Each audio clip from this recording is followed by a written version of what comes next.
اس آیت کی ایک اور تفسیر حضرت علی رضی اللہ تعالیٰ عنہ کی طرف بھی منسوب کی جاتی ہے، اس میں وہ کہتے ہیں الباقیات الصالحات سے مراد ہے بیٹیاں۔ حضرت علی رضی اللہ تعالیٰ عنہ فرماتے ہیں کہ اس سے مراد ہے بیٹیاں، اور اس کی دلیل کیا ہے، اس کا قرینہ کیا ہے کہ اللہ تعالیٰ نے پہلے بیٹوں کا تذکرہ کیا، المال والبنون زینت الحیات الدنیا، مال اور بیٹے یہ دنیاوی زندگی کی زینت ہیں، اور باقی رہنے والی صالح چیزیں، اس میں اللہ نے اعمال کا لفظ صراحتاً ذکر نہیں کیا۔ تو اس میں اس بات کا قرینہ ہے کہ عرب جو فخر کیا کرتے تھے بیٹوں پر کہ یہ ہماری زینت ہے، یہ ہماری ایک شو مارا کرتے تھے، تو اللہ نے اس کے بیٹوں کے بدلے میں اللہ نے ذکر کیا باقی رہنے والی وہ نیک عورتیں ہیں۔ الصالحات میں تو مطلق صالح کا لفظ ہے نا، اب ہمیں نہیں پتہ اس سے اعمال مراد ہے یا اولاد مراد ہے، تو چونکہ یہ مؤنث کا لفظ ہے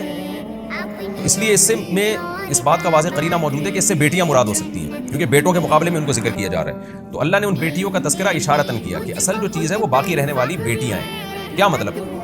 کہ بیٹوں پہ عرب لوگ فخر کیا کرتے تھے، اور یہ فخر ان کے جہنم میں جانے کا ذریعہ تھا، کیونکہ یہ فخر ان کو دین حق پہ چلنے سے روکتا تھا، جبکہ بیٹیوں میں فخر نہیں کرتے تھے، کیونکہ بیٹیاں تو کہا جاتا تھا، اب بھی کہا جاتا ہے کہ جی پرائی ہوتی ہیں اور وہ تو رخصت ہو کے گھر سے چلی جائیں گی، اور وہ تو ہمیں نہ جنگوں میں کام آتی ہیں نہ وہ ہمیں کما کے دیتی ہیں۔ تو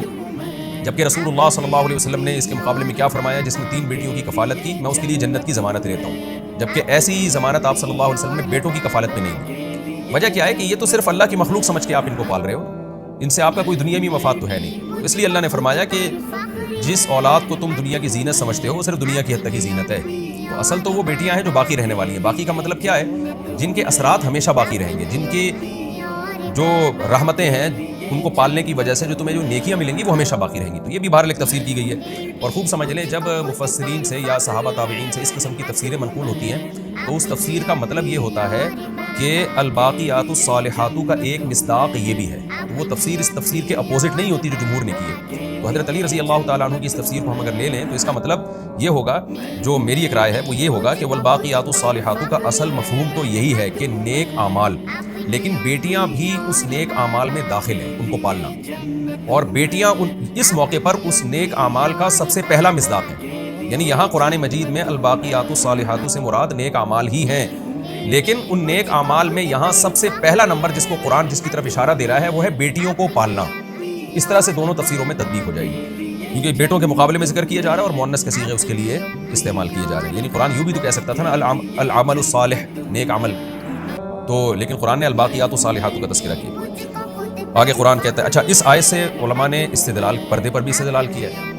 کہ دیکھیں قرآن کہہ رہا ہے کہ بیٹے زینت ہیں، زینت ہمیشہ دکھائی جاتی ہے، جبکہ بیٹیوں کو اللہ نے زینت نہیں کہا۔ اس سے پتہ چلتا ہے بیٹیاں چھپانے کی چیز ہیں، پبلک کو دکھانے کی چیز نہیں ہے۔ یعنی جب بیٹیاں جوان ہو جاتی ہیں تو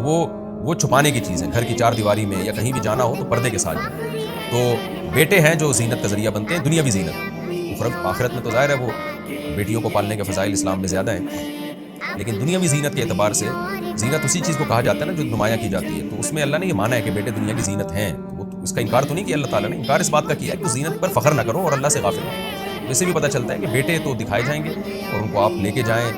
ہر جگہ تعارف کروائیں، بیٹیوں کو چھپایا جائے گا، وہ باپ کے گھر سے رخصت ہو کے شوہر کے گھر میں جائیں گے۔